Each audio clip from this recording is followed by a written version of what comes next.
বর্ধমান জেলার উত্তর ও উত্তর-পূর্ব ভাগীরথী নদীর তীরে মন্দির নগরী কালনা অবস্থিত। সমগ্র কালনা জুড়ে রয়েছে অসংখ্য মন্দির, যার মধ্যে প্রধান আকর্ষণ এই 108 শিব মন্দির। এখানে রয়েছে দুটি বৃত্ত, বাইরের বৃত্তে রয়েছে 74টি মন্দির আর ভেতরের বৃত্তে রয়েছে 34টি শিব মন্দির। বর্ধমানের রাজা মহারাজা তেজ বাহাদুর 1809 সালে এটি প্রতিষ্ঠা করেন।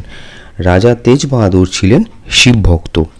ভেতরের মন্দিরে সব সাদা মূর্তি আর বাইরের মন্দিরে একটি সাদা লিঙ্গ, একটি কালো শিবলিঙ্গ, একটি সাদা একটি কালো এরম করে অবস্থিত হয়েছে। এরপরে আমরা চলে গেলাম ভেতরের বৃত্তে। ভেতরে এরকম সব সাদা শিব মন্দির রয়েছে আর মাঝখানে রয়েছে একটি বড় পাতকুয়ো। আপনাদের এই ভিডিওটা কেমন লাগলো অবশ্যই কমেন্টে। আর নেক্সট ভিডিও আসছে কালনা রাজবাড়ি নিয়ে, সেটাই খুব তাড়াতাড়ি আসবে।